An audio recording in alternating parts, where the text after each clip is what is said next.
Hello, my name is Mikael Nordfors, and I want to read the fairy tale for you about how the planet Paradisia became happy again. This is pure fiction and nothing else. All similarities with other planets are a pure coincidence and have nothing to do with reality. Far, far away, in a foreign galaxy, there was a planet called Paradisia. There, the Paradisians had lived happily together as long as they could remember. Like all the animals on this planet, they only did what they thought was fun, namely gathering, hunting, and socializing with each other. One day, one of the Paradisians came up with the idea of using a metal called iron to make better tools, spears and knives. They could also make finer plows, so they could grow more food for everyone. It was just one problem. No one wanted to work neither in the mine nor in the field. They preferred to hunt, gather and socialize. But then the Paradisians began to quarrel with each other over which of them would do all the tedious work.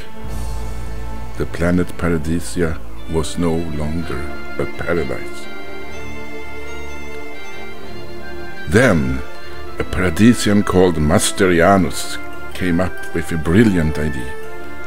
Why don't we attack the neighboring village, capture its inhabitants, and force them to work in the mine and in the fields? Hereafter, Masterianus and his descendants were called Masterians and the others Slavians. There was just one problem. The Paradisians were equipped with something called empathy. This means that they could not feel really good as long as those around them didn't feel good too. Since the Slavians were no longer happy after being deprived of their freedom, the Masterians could not be happy either, unless they managed to turn off their ability to feel empathy. However, this had a great price. By turning off empathy, they also turned off their ability to feel love. And since love is the meaning of life, the Masterians could not be happy either. The Masterians were also afraid that the Slavians would rebel against their oppressors. The Masterians could never sleep peacefully because of this fear. In order to control the Slavians, a religion was invented called Slavianity or Slavian. By preaching this religion, the Slavians were kept in obedience by the threat that they will burn forever in a big fire after death if they do not obey the orders of the Masterians. In order to further control the Slavians, the Masterians created lots of conflicts and wars, so that the Slavians were busy fighting each other instead of rebelling against the Masterians. The Masterians also found it quite entertaining to see the Slavians kill each other in their wars, and they used to bet on which Slavian tribe would win, much like many do on planet Earth when they bet on football games. In order to escape from their boredom and lack of happiness, they also invented amusements, such as machines that could fly, travel fast on roads, and show entertaining movies. However, in order to be able to manufacture these entertainment machines, one had to give the Slavians access to an entity called school. This meant that they were allowed to study certain selected things like science, mathematics, and language. However, it was very important that all subjects that could encourage the Slavians to become rebellious, such as the truth about their origins, how they were exploited by the Masterians, and how they were lied to about the eternal fire after death, were carefully removed from the curriculum. It was important to deceive them to believe that the Masterians were their friends and that the society the Masterians had created was fair, had good intentions, and was for the benefit of all its citizens. After a few centuries of technological development, the Slavians stopped being the possession of the Masterians and became free, which meant they became wage slaves instead. Consequently, if they didn't obey orders, they would starve to death due to lack of money. It was also ensured that the entire monetary system was controlled by the Masterians, so that the Slavians would never have a chance to be truly free. To further deceive and control the Slavians, the Masterians invented a phenomenon called democracy. This meant that the Slavians could vote for so-called politicians every 4 years, who would represent them in the decision-making and legislative assemblies. The only problem was that all the politicians were controlled by the Masterians and were chosen because of their ability to deceive and calm down the Slavians by telling them that they were free and that they could have political influence over their lives. Now the Slavians could participate in the production of the entertainment toys for the Masterians and take their selected little place in the gigantic production wheel. The Slavians also learned to operate so-called slavioters. These were machines that could count, write and display pictures and movies. These slavioters were then connected to a large network that was called the Slavinet. Now all Slavians could talk to each other and share pictures, ideas and videos. Because the Masterians were quite few and the Slavians were very many, the Masterians were still very concerned about how to control the Slavians. Another tactic was hiring people to pretend to be rebel leaders at the same time as their true intention was to kill the Slavians and steal their last possessions. The Slavians were also placed alone, separated from each other in small, boring dwellings in residential areas without common premises and meeting places. There they were placed in front of something called Slavishon devices, where in their spare time they could devote themselves to being brainwashed and pacified by the Masterians through stupefying propaganda and entertainment programs designed to take control of the last remains of their Slavian souls. The Masterians also frightened the Slavians by saying that they were far too many. They also made up a story that the Slavians were farting too much and that this was causing the planet Paradisia to become too warm to encompass pleasant life. And if they didn't stop multiplying themselves so much, they would soon all die of starvation. In order to prevent this, the Masterians said that the Slavian population had to be reduced. However, they didn't say that 90% of all food went to feed animals that would later be slaughtered to become meat, such as pigeons, cavians and chickens. Then they placed out bombs in large buildings which collapsed when the bombs exploded and blamed this on so-called terrorists in aircrafts. Because of this, the Masterians claimed they were forced to censor the Slavinet so that the Slavians no longer could communicate freely together. The reason, they said, was to protect the Slavians against so-called terror attacks. And then they invented a disease and called it Slave ID 19. They wired out pictures through Slavision of actors who pretended to die on the streets from Slave ID 19. They also forced the Slavians to wear slave masks and claimed this was the only way to protect against infection and death by Slave ID 19. as well as requiring Slavians to stay indoors and keep a distance from other Slavians to avoid spread of infection. At the same time, the Masterians did everything to intimidate the Slavians through newspaper propaganda and Slavishon, and the Slavians all become very scared. The meaning of this scare campaign was to get all the Slavians to take an expensive, life-threatening and untested medicine called quaxine, which was supposed to prevent the Slavians from becoming infected and sick. The Slavians became very happy and immediately stood in line at a distance of 2 meters from each other to be able to get the coveted medicine. They also introduced quaxine passports, which meant that if the Slavians didn't take their medicine, they could not meet each other or earn money for food.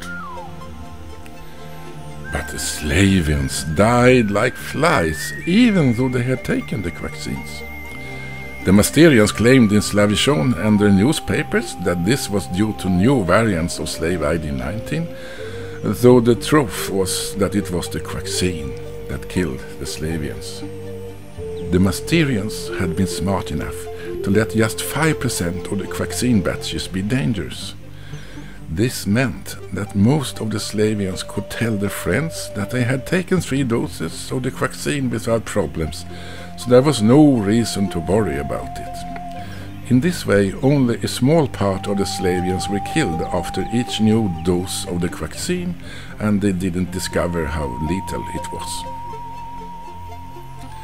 At the same time, the Masterians made sure to ridicule and censor anyone who talked about quaxine side effects and quaxine deaths. In the meantime, the Slavinet was developed further to become lightning fast, with an incredible capacity to transmit information quickly. Thanks to this ultra-fast Slavinet and new robot technology, each Slavian could get a personal mechanical butler, which in fact also was a monitoring robot. Monitoring robots could ensure that its owner would never come up with any rebellious ideas. In addition, they could monitor every step that the Slavians took with so-called slave drones and slave cameras. All this data was then analyzed with what was called artificial intelligence. In order to take final total control over the Slavians, a transmitter was operated into their brains, meaning that they got an electric shock as soon as they thought a rebellious thought. If they, despite this shock, continued with their harmful thinking, they were executed with a stronger shock. Now, the Masterians had taken total control and could engage in hunting, gathering and partying at the same time, as they were looked after by the few Slavians who had survived the quaxine. They also decided to spare a few more Slavians as organ donors in case of a Masterian might need an organ transplant. But one day, the Archangel Mikael appeared to a super hacker named Ulf Gabrielsson. He said that you can save the Slavians if you just hack into this big supercomputer and reprogram all the implanted brain chips to feel compassion for those around you instead of obeying orders. The Archangel then transformed into a school teacher who taught the mathematical equations of democracy. Only a small percentage of the planet's population were actually power-hungry Masterians. But as soon as you have a hierarchical structure where a few rule over the many, the Masterians will take over. The only way to solve this problem is to spread power through direct democracy.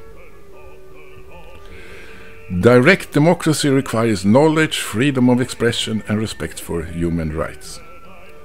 The more direct democracy, the more knowledge, freedom of expression, and respect for human rights. It is therefore important to create a positive spiral of direct democracy, instead of using the Masterians' lies, censorship, propaganda, dulling of the intellect and mind control.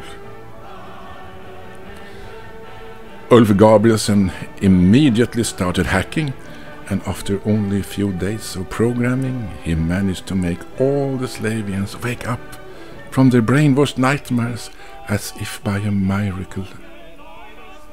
They noticed that they were free, that they were many, and that they were powerful, so the Masterians could no longer control them.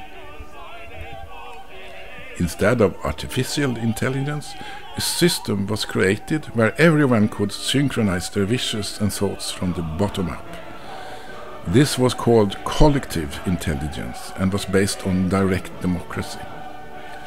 Ulf also created a political party called the Button Pushers, with direct democracy as the only item on the program. So instead of voting for politicians and Masterians, everyone could vote for themselves. The Masterians, who were only a few hundred, no longer had a chance to dominate the Slavians, and all the financial assets that Masterians had seized could now be distributed fairly. And so it was that the Masterians were relegated to a desert island where they could play their Masterian games as much as they wanted without harassing anyone else. And the Slavians created a paradise on their planet with the help of compassion and direct democracy. The Masterians who wanted to could also have a compassion chip implanted in their brains and then be allowed to leave the Masterian island. The former propaganda, obedience and competition-minded schools were transformed into educational palaces, where anyone who was curious could meet like-minded people, learn everything they were interested in, and participate in highly interesting creative projects and find out the truth about their origins. All Slavians always had access to these stimulating and fun universities, and almost no one wanted to watch the Slavision anymore. They also stopped producing the quaxine and all the other toxic and expensive substances that had previously enslaved and poisoned the Slavians. Instead, they focused on improving their health by being free from slavery and oppression and teaching everyone how to feel good through a healthy lifestyle, loving relationships and exercise. As a result, all hierarchies and pyramids of power disappeared, and the planet was able to develop its full potential by everyone working together to create optimal solutions to common problems. They now also had a very well-developed technology that could produce all the necessities of life without anyone having to perform tedious work. Since the Slavians no longer had boring jobs, they could instead engage in hunting, sports, gathering, shopping, and hanging out with each other, cultural parties. All this was thanks to their well-developed direct democracy and compassion. They had returned to paradise, albeit now with the addition of advanced technology, collective intelligence, and direct democracy. As a result of this global change, there were no longer any Masterians or Slavians, but only Paradisians. And so they lived happily ever after.